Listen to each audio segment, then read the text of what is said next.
Je vais vous donner les 5 meilleurs conseils qui m'ont personnellement aidé à arrêter définitivement le sucre sans frustration. Salut, c'est Fanny. Bienvenue dans cette nouvelle vidéo. Si vous avez cliqué sur cette vidéo, c'est que probablement, comme moi, vous vous êtes rendu compte que vous avez peut-être une addiction au sucre et aux sucreries en tout genre. Ou alors vous voulez peut-être simplement réduire votre consommation dans un souci de santé ou de perte de poids. Eh bien, vous êtes vraiment au bon endroit parce que moi-même, j'ai été addict au sucre. Et ce, pendant très longtemps.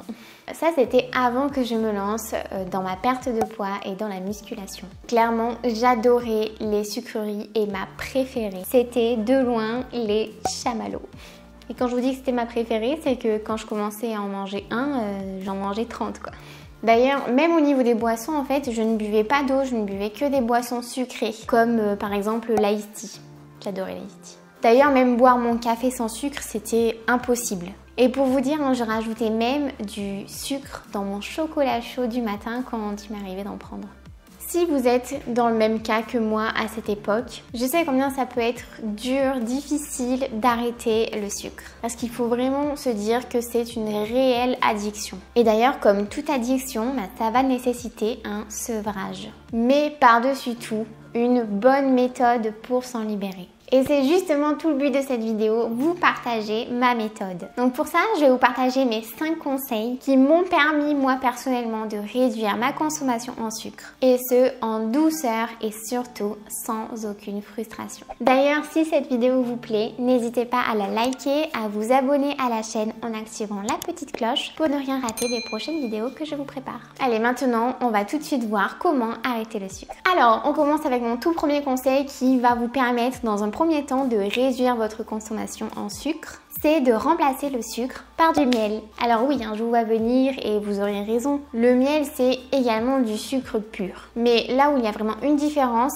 c'est que contrairement au sucre de table, il a vraiment de nombreux avantages qui va le rendre bien plus intéressant. Et surtout, ça va nous permettre de faire une transition vraiment en douceur. Alors déjà, le premier avantage du miel, c'est qu'il a un pouvoir sucrant bien plus important que le sucre. En gros, pour vous donner des chiffres, vous n'aurez besoin que de 65 g de miel pour obtenir en fait la même saveur sucrée que si vous utilisiez 100 g de sucre de table. Du coup, en choisissant le miel plutôt que le sucre de table, vous allez réduire votre consommation en sucre. Et ce, sans s'en rendre compte. Alors moi, je vous le dis franchement, j'ai eu un peu de mal à me mettre au miel au tout début. Parce que en fait, le miel, il a un petit goût particulier que le sucre de table n'a pas. Mais finalement, en fait, on s'y fait très bien et on finit vraiment par apprécier le goût du miel. En plus de ça, il est riche en vitamines et minéraux, contrairement au sucre raffiné en fait qui est purement des calories vides et du coup qui n'apportera rien de bon à l'organisme. Si vous le sélectionnez très liquide comme par exemple le miel d'acacia, son index glycémique sera relativement bas. Ça aura l'avantage en fait de faire moins monter la glycémie que les aliments sucrés traditionnels. Moi c'est le miel que je préfère. Si vous l'avez jamais goûté, je vous le conseille vraiment. Alors oui, cette première solution n'est pas parfaite parce que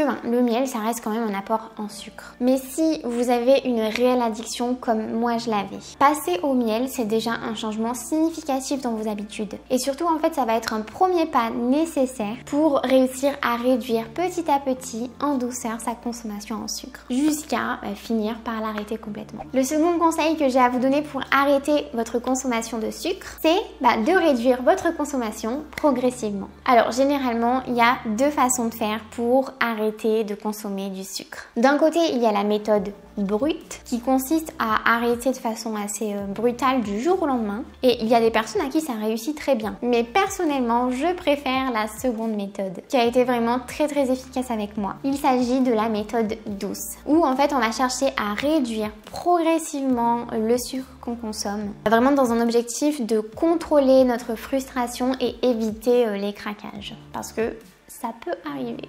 Du coup, moi, ce que je vous conseille pour la seconde méthode, c'est de quantifier vos apports. Parce que si vous voulez réduire progressivement, il faut savoir combien est-ce que vous consommez. Mais ça peut être très simple. Par exemple, si vous avez l'habitude de mettre 2 morceaux de sucre dans votre café, vous pouvez très bien commencer et réduire à 1,5. Honnêtement, vous verrez peu la différence, en termes de goût surtout. Et ça vous évitera d'être frustré. Ensuite, ce que vous pouvez faire, c'est que la semaine d'après, vous allez réduire encore d'1,5. Et puis ainsi de suite jusqu'à arrêter arrêter complètement d'en mettre dans votre café. Si vraiment réduire d'un demi-sucre est trop difficile, ce que vous pouvez faire aussi, c'est d'acheter du sucre en poudre et du coup de le réduire encore plus progressivement. L'important, ça va pas être d'arrêter le plus vite possible, mais ça va vraiment être de tenir dans le temps. Cette méthode, en fait, vous pouvez aussi l'appliquer sur tous les autres produits sucrés de votre alimentation. Donc, vous vous fixez une quantité de départ et ensuite vous réduisez progressivement semaine après semaine. Ensuite, mon troisième conseil, c'est de remplacer le sucre par des bons édulcorants. Les édulcorants sont vraiment une aide pour arrêter le sucre parce qu'ils vont permettre de maintenir un goût sucré quasiment identique. Après, le problème avec les édulcorants, c'est qu'ils sont souvent sujets à polémiques, à controverses, surtout en ce qui concerne de la santé. On attribue à l'aspartame, par exemple, le fait qu'il puisse augmenter le risque de cancer. Alors, je ne sais pas si c'est vrai, mais dans le doute, je n'en consomme pas. Et je crois d'ailleurs qu'il y en a de moins en moins dans les compositions des boissons light.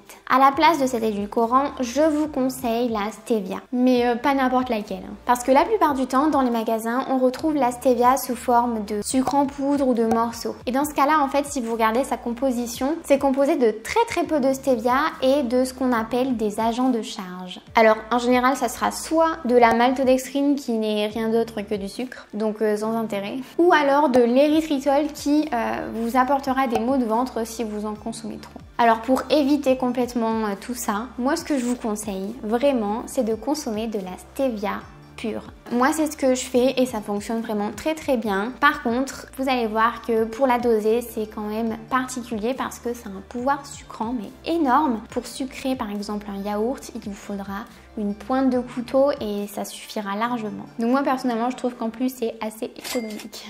En tout cas, ce conseil-là, c'est, je crois, l'étape qui m'a le plus aidé à me sevrer du sucre. Et d'ailleurs, je l'utilise encore aujourd'hui, hein. Donc je vous la conseille, mais à 100%. Le quatrième conseil que je peux vous donner, c'est de ne plus avoir dans vos placards, dans votre frigo, du sucre et tout ce qui est sucrerie. Alors cette étape, je vous la recommande, mais par contre, je vous la conseille si vous avez déjà appliqué les conseils précédents, que vous avez déjà avancé dans le processus un petit peu de sevrage. Parce que pour atteindre un petit peu cette étape, il faut se sentir prêt, il faut se sentir prête. Parce que sinon, ça peut être un petit peu brutal de d'un coup ne plus rien avoir chez soi. Le problème d'avoir des choses chez soi, c'est que vous allez ouvrir les placards plusieurs fois dans la journée et de voir constamment en fait ces sucreries devant vos yeux. Il y a de grandes chances en fait qu'à un moment donné, vous soyez tenté de replonger dedans. Se sevrer du sucre, comme je vous l'ai dit, c'est vraiment pas quelque chose de simple. Il faut donc éviter de vous rajouter une difficulté supplémentaire comme ça. Si vous n'avez rien sous la main, rien sous les yeux, ça sera beaucoup plus facile. Tout comme d'ailleurs, je vous déconseille vraiment quand vous faites vos courses de vous balader dans les rayons bonbons, gâteaux, même si c'est que pour regarder, on l'a tous fait ça. Je vous avais d'ailleurs partagé à ce sujet ma vidéo où je vous explique mon organisation et ma liste des courses. Je vous mets la vidéo dans le petit i en haut à droite de l'écran si ça vous intéresse. Après, ne rien avoir dans ces placards ne veut pas dire non plus se laisser mourir de faim et ne plus manger rien qui nous fait plaisir, hein, pas du tout. Ça signifie pas non plus priver ses enfants si on en a de bons petits goûters. Non. Et enfin, mon dernier conseil, c'est de se cuisiner des bonnes choses en remplacement des gâteaux, des biscuits beaucoup trop sucrés industriels. Alors si vous n'avez pas l'habitude de le faire, de cuisiner même de façon générale, peut-être que ça peut vous sembler beaucoup trop contraignant, trop dur et surtout que ça nécessite beaucoup de temps. Mais pour ça, j'ai vraiment une excellente nouvelle pour vous. Il existe plein de bonnes recettes, faciles, rapides et saines en plus de ça. Je vous en ai d'ailleurs pas mal partagé sur la chaîne. Par exemple, ma recette de gaufres, des recettes de pancakes, des recettes de cookies, des muffins, des tartes, enfin vraiment plein de choses. Je vous mets une playlist de toutes mes recettes en haut à droite de l'écran. Parce que moi au début, je pensais comme vous, mais avec le temps et surtout beaucoup de tests en cuisine, beaucoup d'expérience, je me suis aperçue d'une chose, c'est que pour faire un bon gâteau, ce n'est pas indispensable du tout d'associer beurre, sucre et farine. Mais pas du tout. Parfois, juste ajouter une banane même suffit à sucrer vos gâteaux. Ou bien simplement de la compote sans sucre ajouté. Ou encore de la stevia. Et je vous assure que ça n'enlève en rien la gourmandise de ce que vous allez préparer. Bien au contraire, en fait, vous seriez vraiment étonné de goûter certaines choses qui sont vraiment excellentes. Et en plus de ça, elles ont l'avantage d'être bonnes pour votre santé et bonnes pour votre ligne. Et si vous travaillez beaucoup, que vous n'avez pas beaucoup de temps à consacrer en cuisine, vous avez toujours la solution de vous accordez 30 minutes, un jour de la semaine et vous faites des gâteaux pour plusieurs jours. Vous pouvez très bien les conserver dans des emballages hermétiques ou au frigo. Enfin, vraiment, il y a plein de possibilités. Pour ma part, en tout cas, c'est vraiment devenu quelque chose qui me passionne. De réussir à faire des recettes gourmandes qui me font plaisir et pour autant qui sont bonnes pour la santé et qui me permettent surtout d'atteindre ce qui est important pour moi, c'est-à-dire mes objectifs sportifs et physiques. Et c'est bien pour ça que je continue et que je ne vais pas m'arrêter de vous partager des recettes sur cette chaîne. Aujourd'hui, je peux dire que je n'ai plus aucune addiction au sucre. Et même en fait, au-delà de ça, si demain quelqu'un met du sucre dans mon café, je le boirai pas parce que j'aimerais absolument pas le goût. C'est comme si au fil du temps, mes papilles, elles se sont vraiment habituées à ne plus avoir de sucre. Et je vous assure que si ça m'est arrivé d'où je partais, vous pouvez aussi y arriver. Alors oui, de temps en temps, il vous arrivera de remanger des choses sucrées avec un dessert dans un restaurant, chez des amis. Ça m'arrive aussi et d'ailleurs c'est normal de faire quelques écarts de temps en temps. Pour autant, ça ne me fait absolument pas replonger dans mes anciens démons sucrés. Parce que ça reste occasionnel. D'ailleurs, je serais curieuse de savoir si vous avez vous aussi des astuces qui vous ont permis d'arrêter le sucre. N'hésitez pas à me les partager en commentaire. J'espère en tout cas que cette vidéo vous a plu. Et si ça vous intéresse d'en savoir plus sur la musculation pour les femmes, je vous ai fait une formation gratuite que vous pouvez retrouver en haut à droite de l'écran. N'hésitez pas à me rejoindre sur Instagram et je vous dis à la prochaine pour une autre vidéo. Salut!